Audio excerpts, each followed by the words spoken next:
All right. What is a constitute? Good question. Let's explore what that would be.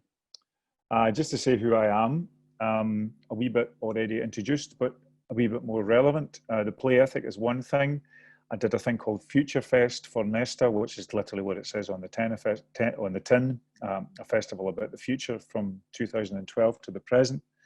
I'm a musician, a writer, consultant and activist. I'm obviously Scottish. I was deeply involved in the independence referendum on the yes side, and I'm a member of a think tank called Commonweal, which is very active at the moment. So that's my sort of credentials.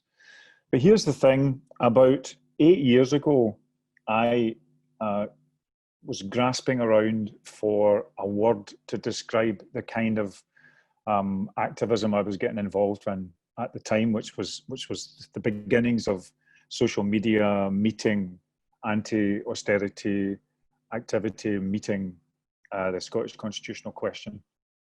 And I sort of went to the dictionary one day and I found out that the word constitute doesn't have a definition as a noun. And I thought, oh, that's interesting. I wonder if it could be defined in a particular way according to the kind of struggles and agendas that I was involved in at the time. So here's two definitions of it. I think one is the Oxford definition and the other one I think is the Chambers definition. But constitute as a verb, to constitute something, means to be part of a whole, to form a whole, to be equivalent to something, to give legal form to something, to compose form, to appoint to an office or function, to make or create, to establish, to give legal form, to create, or to be tantamount to, and in a very old meaning, to set or place. So that's the sort of cloud of ideas that are around the idea of constitute as a verb. And I began to get very excited, and I'm hoping you're going to help realize my excitement today as to what it could be if it was a noun, if all that energy and creative capacity inherent in the meaning of the word could be attached to a thing or a structure rather than just, an action or a verb. What kind of thing or a structure would that be, particularly in this era where network and digital tools are there to kind of help us hyper-organize events like this, but also to respond to COVID and to respond to disasters and to build vast open source software empires and so forth and so on. So I've been intrigued by it for a while as to whether this is a useful word to help us progress this kind of politics. So what I'm going to do over the next half an hour is I'm going to sort of play around with the semantics of it, bring in bits of history to it. And then at the end of that, I'm going to ask you to break into groups of 3 or 4. I think that's probably about 3 groups of between 3 or 4. And then work on it yourselves. And really, we want to get this into the dictionary. I genuinely want to get this video to be sent to either the Oxford and or the Cambridge dictionary. And I want this word to appear on one of those annual lists that say we have brought a new word into the Oxford or Cambridge English Dictionary, and the word is constitute as a noun, which means ... and you are literally part of that. I commit to doing that. So low stakes. Okay, here's a sentence that might help us begin to explore this sort of definition. Institute, compare it to institute. So as a verb, you can institute something. As a noun, you could build an institute, which is like a more defined or a specific version of a generic form known as an institution. So an institute is a specific form, usually to do with professions and occupations of an institution. And the condition of being an institution is to be institutional. I think that all makes sense. So let's try that for constitute. So as a verb, you can constitute something. As a noun, which doesn't exist as a definition yet anywhere in any dictionary, you can form a constitute. Is form the right word? Let's discuss. So as a noun, you can form a constitute, which is a more defined or specific version of the generic form known as a constitution. Is that so? Let's explore later on. And the condition of being a constitute is to be constitutional.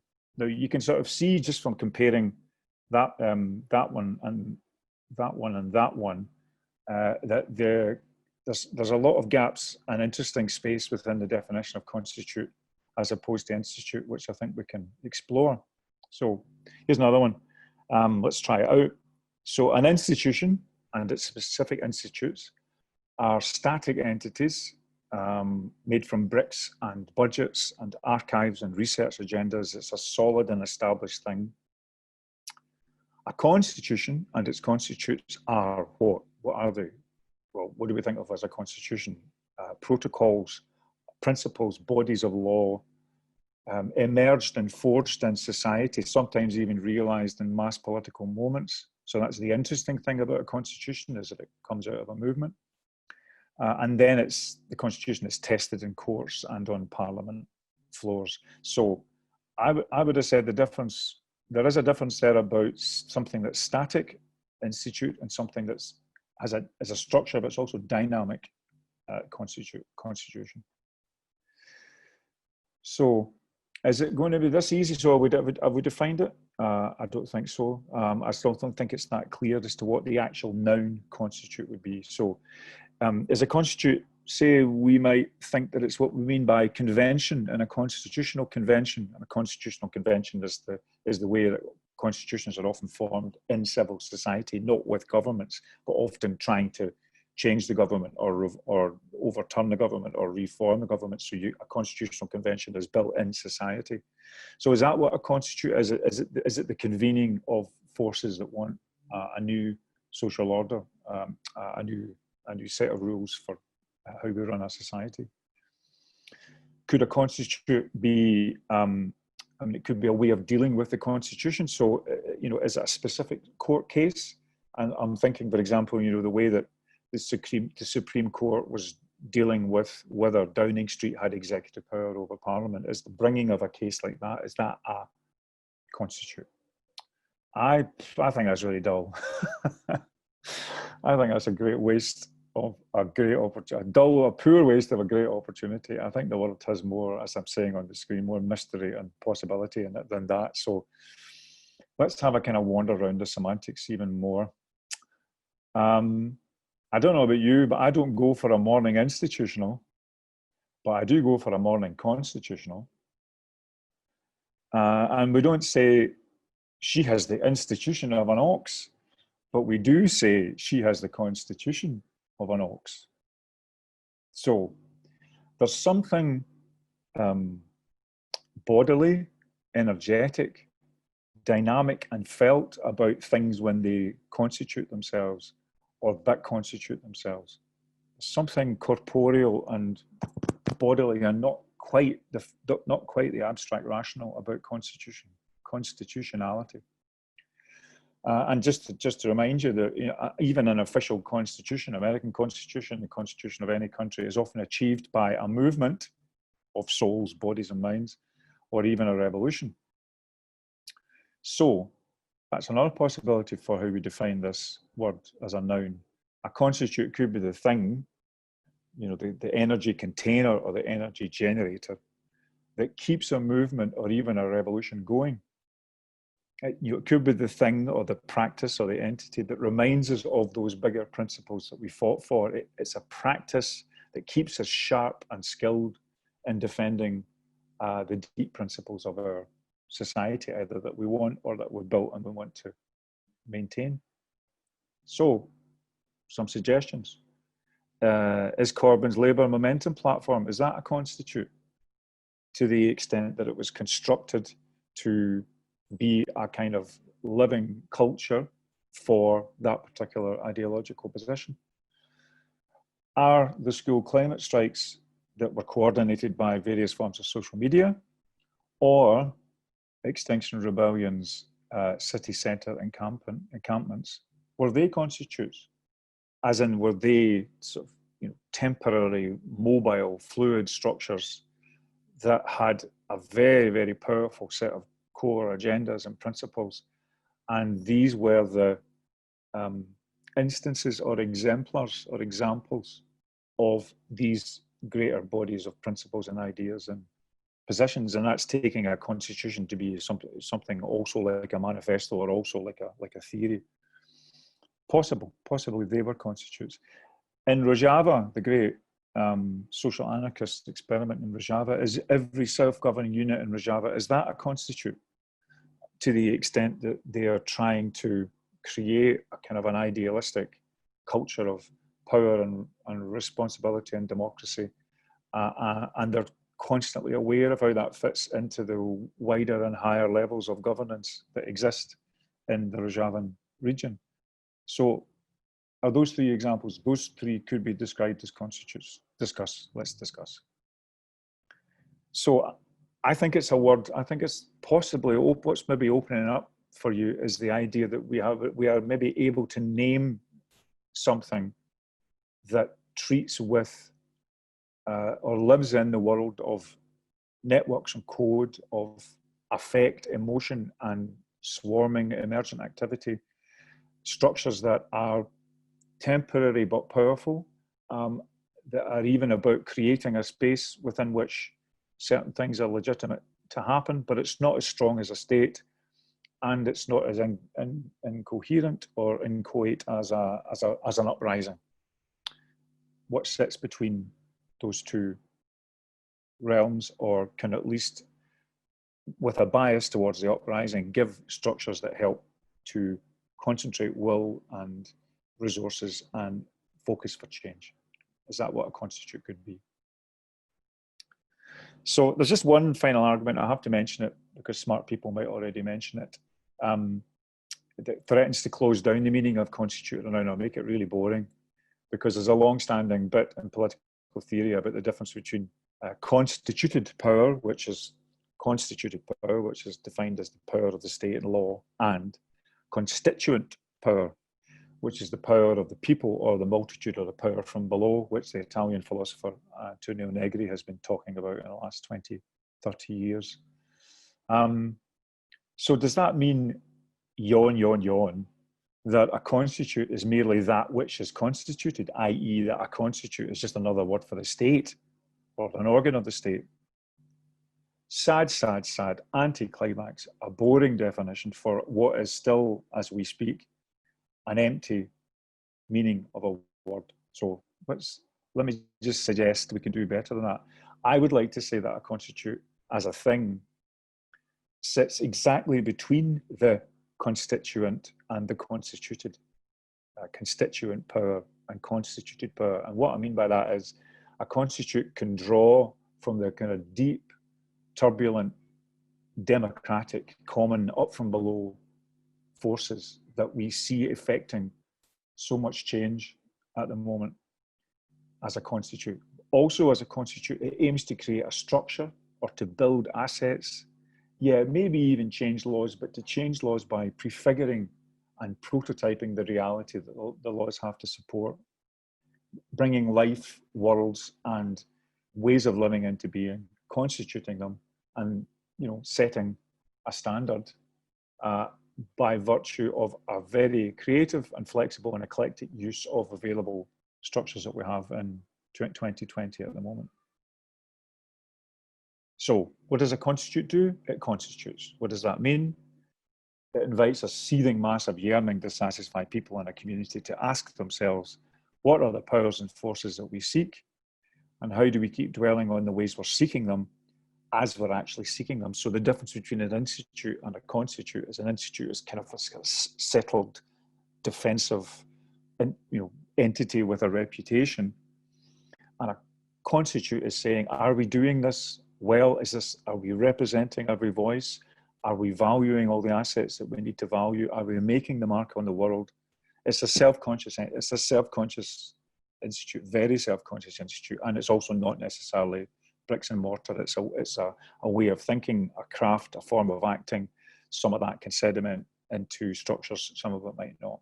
But a constitute constitutes is what I'm sort of saying. So, hands up, that sounds a bit anarchist or a bit social anarchist. True, it does. I had a great input the other day from someone who has written one of those recent very standard and authoritative Penguin books on anarchism. I know an authoritative book on anarchism is probably a contradiction of terms, but bear with me.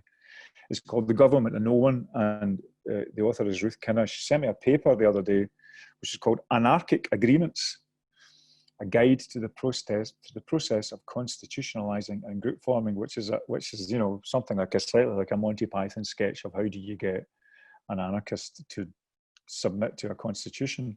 And she defined constitutionalising as, let me see, can I see myself there? Yes, a continual process of defining and redefining the identity and ethos of a community, and developing and changing the rules that govern the behaviour of that community and its members. Ruth gives 3 rules of thumb for constitutionalising for anarchists. It has to be consensual, it has to be changeable, and the people involved in it have to be conscious that they're doing that. Okay. Hold on. Yes. So, final bit before I send you into some breakout groups and then we come back for a plenary. I have to say that I'm part of something called the Alternative UK. Indra Adnan will be speaking right after this on a different channel, so I very much recommend you go and see her. But we formed something called the Alternative UK 3 years ago, and one of the things that I think we're clearly doing is we are being co-creating and initiating some constitutes in areas that have called us out to do that, and they are sort of Plymouth and South Devon and upcoming Stoke-on-Trent. I'm happy to talk to anybody about these things that we're doing. But we've given a specific mobilising name for a constitute. We're calling them Citizens Action Networks, or a CAN. So what's a CAN? My definition, and will be her own, but I think we're converging, is a CAN is a network structure. However you think of that, however you conceive of that network, however you make it happen, whether it's person to person, tech to tech, or person to tech, network structure that tries to connect the kind of creative post-party political energies of localities and communities, all the social enterprises and the mutual aid that they do and they are capable of. And we, just to make it clear, we are operating in a kind of post-Brexit context. We take seriously the question, take back control. And it bespeaks of a requirement to rethink the powers of self-determination at all levels of society, and we take that incredibly seriously. So all that kind of 96% of people who are not members of political parties, who nevertheless worry about how much power they have in their lives, that's who we're talking to. And that is this constituency here, these localities and communities who are evidently, manifestly, and COVID shows us up, right, capable of self-governance. Connecting all of those up with some of the small and soft infrastructures that are technologically available, that can enable places and locations to immediately build assets for themselves and resources for themselves in, you know, sustainable energy, food systems, housing and residence, communication systems, light manufacture, 3D printing, etc. Just for the theory heads, and I'll go very quickly away from this, it's a bit like an assemblage in the way that Deleuze and Guattari talk about it, the French philosophers, an eclectic structuring of elements that hangs together by virtue of its purpose or its narrative or its culture, you know, rather than by some strict, you know, Bismarck-like organizational structure. So why are these citizens' action networks constitutes rather than maybe a more familiar form of community structuring, you know, an incorporation or a development trust or whatever? Ruth's 3 principles are great. Citizens' action networks are trying to be consensual, are trying to be aware that they can change and respond to conditions, and they're trying to be fully conscious of that whole process. So they're attractive, useful, and evolving collective practices. It's not dissimilar to Rob Hopkins and the Transition Towns networks and the permaculture movement it arises from. I presume you've heard of transition towns and permaculture, but it's a wonderful practice of working with your proximate neighbours in order to regreen and connect to the permaculture sustainable vision, your locality, and to do that in a very practical, hands-on, joyful, convivial way. And it's wonderful and beautiful and fantastic, and we fully support it. However, we're interested not just in market gardens and microbreweries, but also 3D printing, ledger, blockchain technology, electric cars, AI for good. It's a bit of a slogan, not much really, but nothing productive or creative is alien to a can or to a constitute. Okay. So, I mean, that's my attempt to fill in the dictionary blank under constitute, brackets, noun, full stop, close brackets. So thank you very much for listening. I'm in under time, which is quite good. What I'd like you to do in these breakout rooms, you can, of course, constitute yourself as you wish, but I'd like you to, if you could, to help me out and help the future lexicographers of Oxford and Cambridge out with one of two things. So you can either do one of two things if you would. One would be to work on the dictionary definition. So try to define the word better than I have. Be lexicographers for 20 minutes. That's an option. Two, explore the issues that thinking about a constitute might raise, whether that's power, organisation, community, locality, networks, technology, planet. What are the things that a constitute is trying to gather together under a useful category of organisation? We are a constitute, therefore we will do this. But what else does it help you think about? And I'm going to stop sharing, and I'm going to ask you to do that for 20 minutes. I think I asked my friends at Civic Square to put this text that I just uttered into the chat box. So you can have that right now, I think. Is that there? Is that there, folks? Yeah. I think Nikki was going to stick that in. If not, then I'll stick it in. And that'll give you a reference to go back to. And then after you sort of discuss amongst yourselves, because that's the point, isn't it? That you should be this technology should be able to affect your own discussion. I'm not making it work here. Anyway, I'll stick it in a file, but I'll ask to trigger the groups, and then we'll come back after 20 minutes and we'll all have a general conversation. Is that okay? Is that understood? Nod, wave, thing, thumbs up. Good. Okay. Hit the button and see you on 20. Thank you. Pat, I was just going to chime in because I came straight over from the last thing. So I think everybody's back in the room. Okay, great. Secondly, I just want to say this was really fascinating because lots of people in the circles that we've worked and talk about the lexicon and how much it matters how we talk about change. But actually, when you get into the ins and outs of thinking about words, it was actually quite difficult and quite challenging. And because I have to go and host the chat with Indra, at some point you'll see me drop out, but I've given all my ideas and thoughts to others in the group. So yeah, thanks for this. It's really been a bit mind-bending, but fantastic. That was the intention. Well, mind massaging, not mind bending. Mind massaging. Bending and certainly not breaking. Okay, are you? Am I saying bye-bye to you? Not yet. But I will I won't interrupt you. I'll just drop out in a little while and. All right. Okay. Cool. The talk later. Well, I've been chatting to Michael and Brian, everyone. So I'm very happy to hear any responses from any of the rest of you, either to the presentation or to anything that chewing over this word will have brought up. Because I mean, I'm going to send this to the Oxford and Cambridge dictionaries. I don't think I'm not going to do this. I'm on a private mission, slightly philatelic, slightly stamp collectorish. But I want this work to be defined, and I want to have had a hand in playing a hand in it. So, but anyway, so what is a constitute? What do you think? Anybody first? I don't know. I was just, this whole thing about dreaming is interesting, like democratizing dreaming in a way that everybody can understand each other's dreams. Because if you're a philosopher, you're a dreamer. You're always thinking about big concepts. You have the time to think about a word like constitute. But if you're not brought up in academia, if you're not academic and you're not particularly leaning towards a philosophy, I still think there's a common philosophy, which is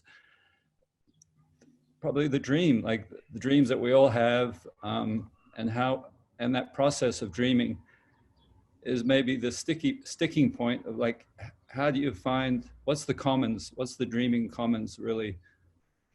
What does that look like, or what does it feel like? What's the experience of, I mean, a rambling conversation is a kind of a dream, I guess, but yeah, I'm just curious, because I think dreaming is very important as part of being a citizen, you know, part of democracy, but it should be available and something we all do. I mean, not just go to the cinema and dream, you know, do the cinema thing or just get on Netflix, but really get into your dreams, not someone else's dreams, you know, really like be in that dreaming state somehow. So, yeah. Well, it's interesting. We're in a thing called the Department of Dreams, right? You know, it's very, you know, if you took the word department and plonked it on people and said, what's a department? You would say, well, a department is, well, of course we know what a department is. It's a thing, it's a building, it's a sectioning off of certain, we're already in, I think the title of this whole event, you know, invites you to think about abstract words as sort of powerful entities, you know. So, you know, the process of dreaming, and then you talked about a commons. I mean, this is a really interesting question for me, is when we drop these abstract terms into the pool of understanding, like a commons. People think they understand what common means, but a commons is like a beautiful afternoon discussion, you know, about what it is to build a commons, who's responsible for it, how historic it is, how technological it is, how rural it is, you know. So, I mean, that's the thing, and also the question of who coins these terms is really quite important. You know, if it's the Oxford, Cambridge, PPE elite who coin these terms, then they'll do that in a particular way. If it comes out of, well, we need to call this something, what are we going to call it? We're not a collective, you know, we're not a society, we're not this, we're not that, what do we call ourselves? Well, maybe we're a constitute, as opposed to an institute, and as opposed to a constitution. So I think it's empowering. Tell me anybody else, but I think this is an empowering thing rather than an angels dancing on the head of a pin thing. And does this constitute feel like this empty space? Does it feel like people should seize it or just leave it, stick it back in the dictionary or in the non-dictionary, as it were? Does anybody think it's quite useful? Yeah. Okay, yes. Thank you. Is that Anna? Did Anna get something? Oh, yes. Yes. Sorry, Derek, I'll come to you in a minute. Thanks. We talked a lot about it being about people taking responsibility, and the opposite of we talked a bit about what institutions were, and actually this is the opposite of that. As we brought up, we like that thought process of institutions or an institute, and actually this was about taking responsibility and creating things rather than being given or fed ideas, but a lot of that was about being given permission to let go of existing, firstly letting go of existing positions in politics. I think that's a real challenge. People are quite embedded in their current or how they currently feel, but this was more about allowing the flexibility for different positions. So that kind of plurality of people's experiences and ambitions, but that it becomes, it's the creation of one's sole kind of collective action. So yeah, that was a lot of what we talked about. That's really interesting, because that's the feel of it. What you've just sort of described as what it allows you to feel differently as a social person, or as a person involved in social groups, or sort of collective action. Just I wanted to add that I was in that group, and for the whole of your talk, I was like, I don't know if my brain is going to be able to add anything to this until you said the bit about, probably just because I'm thinking of lots of things, and also I'm not great with language. So I was getting like a bit confused until you said the bit, and we talked about this in our group, where you brought up the bit about institution, and an institution being fixed and having a reputation. And this got me thinking to all of those little things in our that become big things, like the fact that institutions are historical, and they have reputations, and they have like years and years of people who build them, and history and all of that, and then like them ending is like a disaster, as opposed to, oh, like it was time for that thing to end. When you said that, that's when I got to the moment where I was like, oh, okay, yeah. So 3 things that came in the opposite to me was that a constitution or a constitute doesn't worry about ending, because if it ends, it's the right thing, it's the right time. It doesn't worry about its historical reputation. It worries about what's happening now and in the future and what's right. And it doesn't get fixed on like legacy and history and what we're supposed to do, and what's the natural next step of, like, you know, like there's future cones where it's like there's one goal and that's what it is. So that's where it all clicked for me, and I was like, I don't know. Do I know whether constitutes the right word? I don't know if my knowledge is enough for that. But what I know is like, oh, this was really important, because it's so much of that legacy stuff that makes institutions further embed harmful behaviour or what they think they're meant to do and govern for them. So yeah, I just wanted to share that, because it was a good conversation in our group. Oh, Anna and Amandeep, that's fantastic. I mean, I think what's interesting, one of the reasons why I and Indra just keep reaching towards what is called anarchist thought, you know, I mean, that's all the way from, you know, Chomsky to Murray Bookchin to Colin Ward to, I mean, it's a vast 2-century discussion about how we all collectively go forward, right? The anarchist tradition, and it has spiky bits as well as beautiful bits. But that question of how in a world where, you know, power has been brought down to scale by our networked lives, you know, whether it's through information or whether it's through voice or through being able to organise, we're in a, even as power seems to get stronger, we also have tools to kind of react to it. And the question of what is the form of organisation that helps us navigate this environment, this landscape, I think is absolutely essential, you know. And it sounds to me that you picking up on constitute as being sort of temporary and action focused, but that doesn't mean to say just spontaneous. I mean, it's like the necessary level of organisation that you need to get this stuff done, and also that it's momentum as well. That's why I quoted momentum, big M momentum in the presentation, you know, because constitutionality is about movement in the deepest sort of sense, you know, and institutionality, I think, is about almost being a rock in the flow, you know. So what is not an institution is a rock, an institute is a rock, a constitutes a kind of a vessel, a navigable vessel, and the fact that it gets wheels whirring as part of the point of this exercise. That's brilliant. Thank you very much. Derek, you wanted to chip in.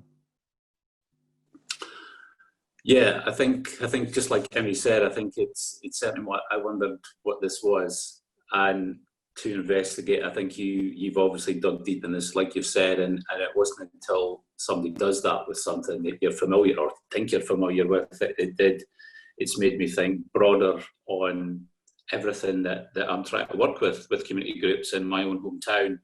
And I think it was the institution part, the same as Emmy, when you said that as well, and the CAN and the networks with that, it started to unlock for me that I'm trying to look for how do we organise and work together for the better of the town collectively, and everybody's got a voice, and to be agile, fluid, adaptive. And that's where I feel the way you described the constitute and how it's been used in various things is because it's that thing that language is power. And it very much feels just now that, like I was saying to my group, you know, I'm often tasked with helping groups navigate things, and it's like, go, a year constituted group, have you got a bank account? And it's like, why do we even have to think like that? And it's like, when you talked about that then, as others have spoken, it kind of opens up a different way of thinking about let's just organise and go. And how do we do that, and what should it be? And I think the way you're describing constitute is very much, that's something I want to learn more from. And it's really about that thing of, I mean, the lexicon side, I'm not really sure, but, you know, again, commons, like the man said as well, very much participative, you know, being in Scotland just now, and we've got PB going and various things. And I'm trying to figure out how do we as a community take advantage of that opening of this stuff, Sure. but in a way that allows everybody to play a part and be a part. And I think that this discussion here today has helped me unpick that a little bit, because certainly some of the so-called structures that were pointed to are very stiff and take time, and you know, like the business improvement districts and various things like that, or whatever else it is. And it's like, as has been said earlier today, solutions are kind of out there. It's the working together part as a whole. And I think we've been very much, the lady said about responsibilities, that thing, I don't know if it's responsibility or the power and the control has been what been placated, or either way, what I'm trying to say, we've been allowed not to think about it, or pushed not to think about it, whether it's through fear or whatever else, we've been subdued. And I think now, through what's happened in the last sort of few months, realising the power of that and what we have with that, and if we want a future, or whatever we want our future to be, whether it's for yourself or your place, you've got to take a responsibility, a lead and a role in it. So that's what's all unlocked for me within this discussion today, and give me a bit more courage to say, pardon the French, bollocks to all that. I think we need to go a different way. We just need to start. The knowledge is here, the skill sets are there, the skills are there. If we don't have it, we'll go out and get it and bring it in. But we just need to find a way to go. And so that's been great for me today to take all that, if that helps. I hope. Oh, that's really interesting. I mean, let me give you two parallels to that in terms of how powerful or useful might it be to define a form of organisation that gets different things done or allows different things to happen. So there's two examples I want to talk about very briefly. One is when people talk about the commons or commoning. And the reason why they're talking about it is coming from two angles. One is the software angle. You know, a commons opened up with the internet. We suddenly realised that sharing of content was not just this idealistic thing, but an everyday thing. And then also from the environmental end. So commons thinking is obviously about the tragedy of the commons, but also about how communities be quiet, automobilia. But the fundamental insight of a commons is it's neither the state nor the market. It's communities stepping up to manage and value shared resources that they are actively responsible for. So it's a sort of middle way, and not thought I was going to say third way, but sort of a middle way. And that's the way that people are talking about it. If I'm a commoner, I'm quite resourceful and I'm quite eclectic. And I'm not so idealistic that I'm not going to be working to maintain this common. That's what it's about. So that just go to a council and say we want to create a commons is quite a claim. It's quite a deal. And I put constitute in the.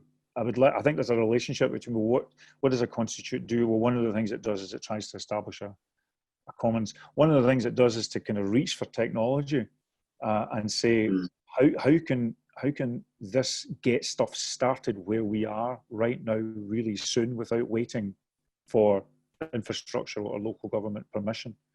And then also that to be, so there's an interesting relationship between constitute and commons. There's another interesting relationship between constitute and what is called in America B Corps. I don't know if you've ever heard of B Corps. Yeah.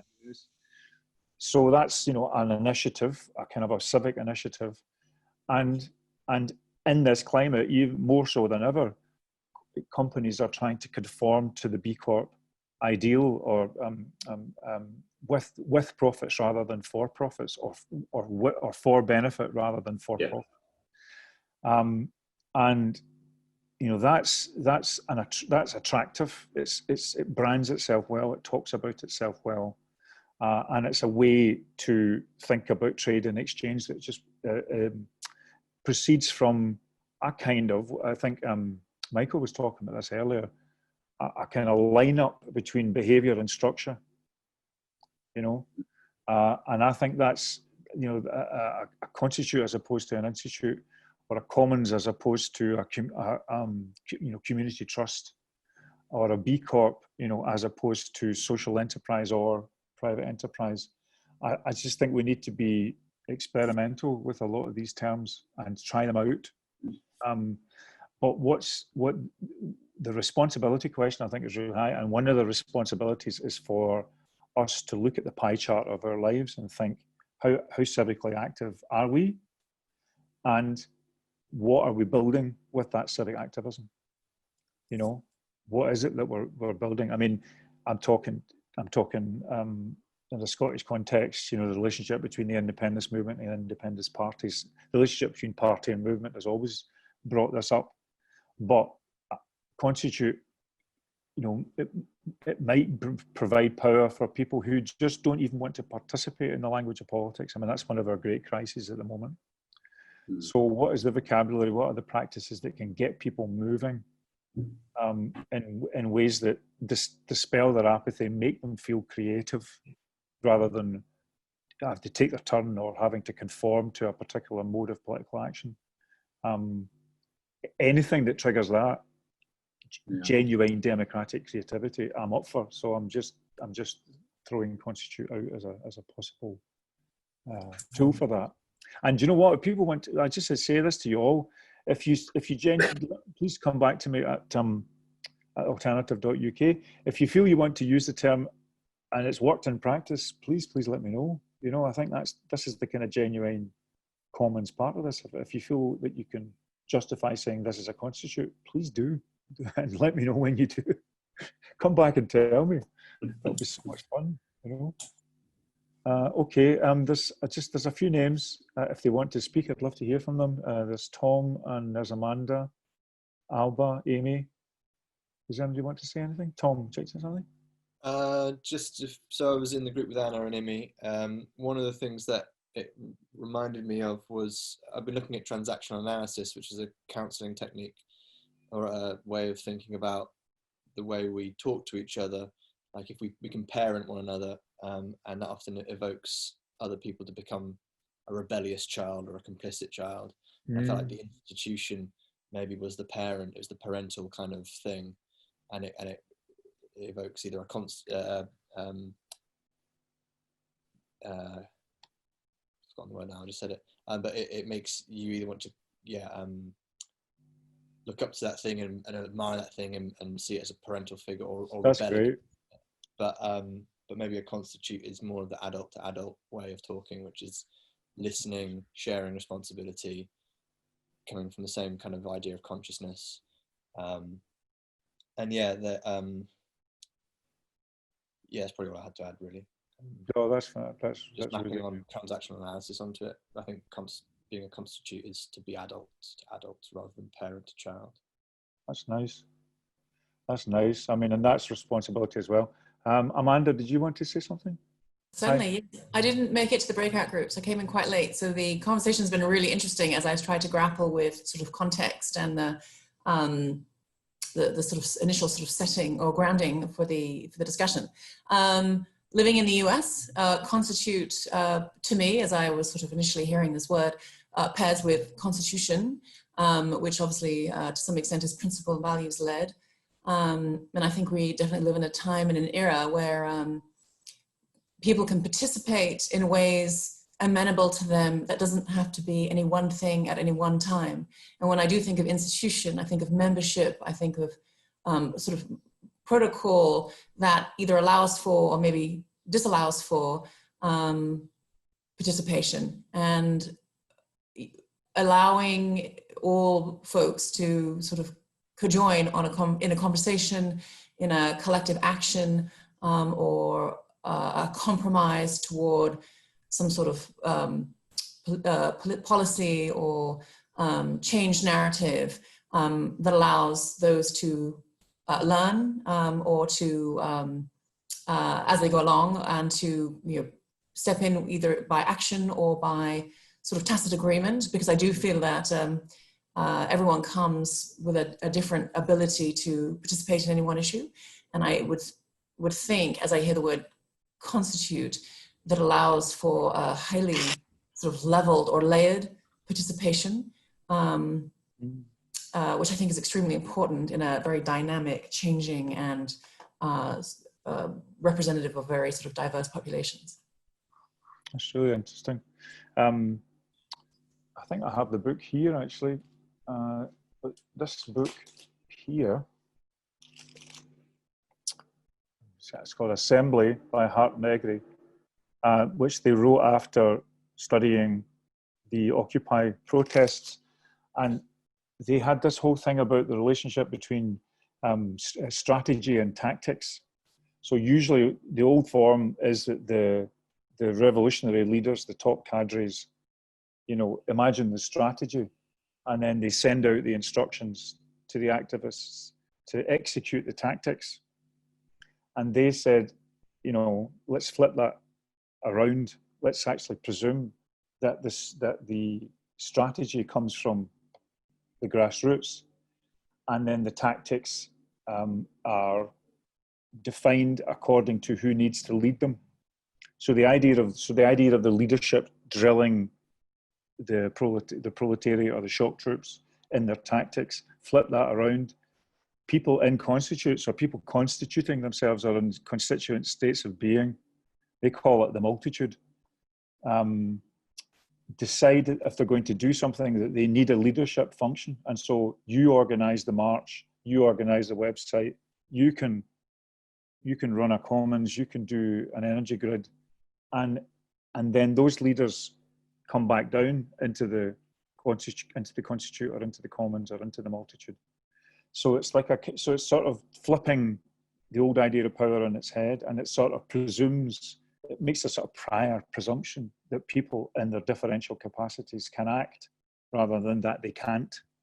You know, it's like all the great figure of Thomas Hobbes's Leviathan, you know, and all the bodies in the Leviathan, as if they all just decided to run out and show the Leviathan to be hollow, you know, got onto the plane, and now more than ever through our devices, I think through a kind of post-60s psychologically, spiritually literate culture as well, I think the capacity for self-organization in modern societies is outrageously high. And one might argue that most of our social media is sort of parasitic on a kind of prior capacity to self-organize, as you say, in a layered and subtle way. And one of those layered and subtle ways is to say that leadership is a function rather than a status, you know. So I think that's definitely an institute constitute distinction. Or it could be, see, what I think we're doing here is we're kind of opportunistically building up, accreting meanings around this word, you know, and I think there is an opportunity to actually, I know it sounds a bit cranky, but I think there's an opportunity to sort of freight it with historically specific terms so that it enters into the dictionary as a noun, you know, because you can obviously look at it and you could think this is just a word that a lawyer would use. I think someone talked, I think it was you, Derek, when you said, "Oh, people, are you a constituted organization?" You know, so it has this kind of, legalistic, formalistic dimension to it. I agree, but I don't think it needs to. I think we're rushing at it, and this is a great example. Thank you very much for that, Amanda, because that's excellent distinctions. Anyone else? Just to make sure everybody gets a voice. There's Alba and Alexa, and we can actually stop this early. We're finishing at 4, but we can stop it in 5 minutes if we wish. But I just wanted to make sure everybody got their shout. Do you want to say anything, Alba or Alexa, or are you just lurking? I think they're just lurking. They don't. I wanted to highlight something called holocracy. I don't know if you come across that. Yes, to explain who it is. Try and do your best to explain it for everybody in the room.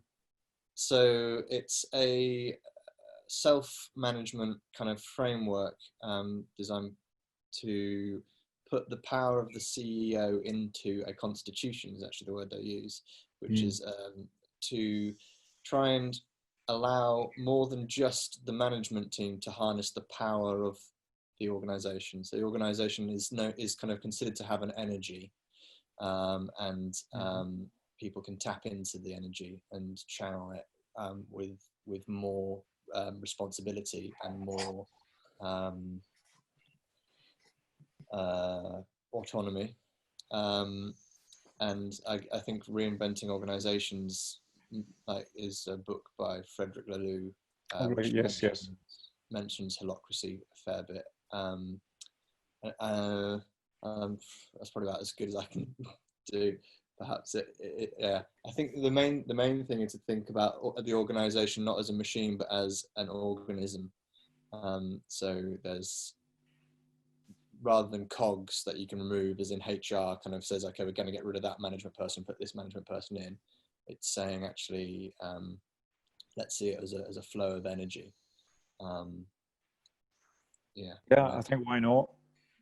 I think why not? I mean, there's lots of complicated complexity science that would say it's the flows of energy in a system that makes it healthy anyway, you know. Yeah. So it's, you know, it's not as if there's not a lot of ecology, back that up. Yeah, and network thinking and all the rest of it. So in a sense, you know, if this is kind of like a dignified, it's like an old word, right? But it's trying to kind of use it and infuse it, you know, with the kind of stuff that you're talking about. Yeah. So, do you know, I think unless anybody else wants to say anything more, I think we're fine, and this is being recorded. So I think there's going to be a transcript which will be really, really helpful. But I think you've all helped me tremendously, and you've helped the cause of language tremendously by grappling with this word. I see George in the corner there, who's a great pal of mine. Anything you want to say finally, George, or nothing? Nothing to bring? Oh, can't hear you. He's not actually muted and you can't hear. Oh, you can't be heard at all. Oh, okay. Oh, there we are. Oh, yeah, yep. Yeah. Great. No, I was just going to say, I probably don't have much to add academically to the conversation, but I just wanted to thank you because I read an article the other day about the demise of the office and how post-corona, and how we've all realized that working in offices is maybe not that great, but neither is working at home. And what's the answer to that? Well, maybe one of the answers is lots of local co-working spaces. And what I started to wonder from that was, you know, once I'm working in a co-working space with lots of other people locally, would my allegiance to the organization I work for start to fade in favor of those people directly around me? And then what is that? What do we do? And what do we do with that? And I think I just wanted to say thanks for giving me a tool to think about what that could be and what that might be. Go forth and constitute. Please do. And just to conclude, I don't know, maybe I'll show my vintage, but the first time I had an idea like this was in the early 80s, and it was called TAZ. Does anybody heard of TAZ? TAZ. A TAZ it stands for Temporary Autonomous Zone, and it's what a lot of anarchists were exploring in the late 70s and early 80s. And to create a TAZ was at its beginnings of kind of electronic trance music, and you can basically imagine what went on in a temporary autonomous zone and in a forest or in a playa. So kind of the precursor to the kind of thinking that led up to kind of the Burning Man festival in America. But is it a temporary autonomous zone, or a flexibly autonomous zone, or a stably autonomous zone, or a persistently autonomous zone, or an adaptively autonomous zone? Is that what I mean by, or what I'm trying to lump onto this word constitute? Maybe it is, maybe that works. But anyway, namaste. Thank you all for coming. Please, if you want to be in touch with me, you can either go to patkane.global, which is the general website, or just come to the Alternative UK, which is www.thealternativeuk.org. Please build constitutes or play with the word and let us know how you're getting on with the evolution of this particular bit of language. But I'm going to go and let you all get on to your next bit a couple of minutes early. So thank you very much.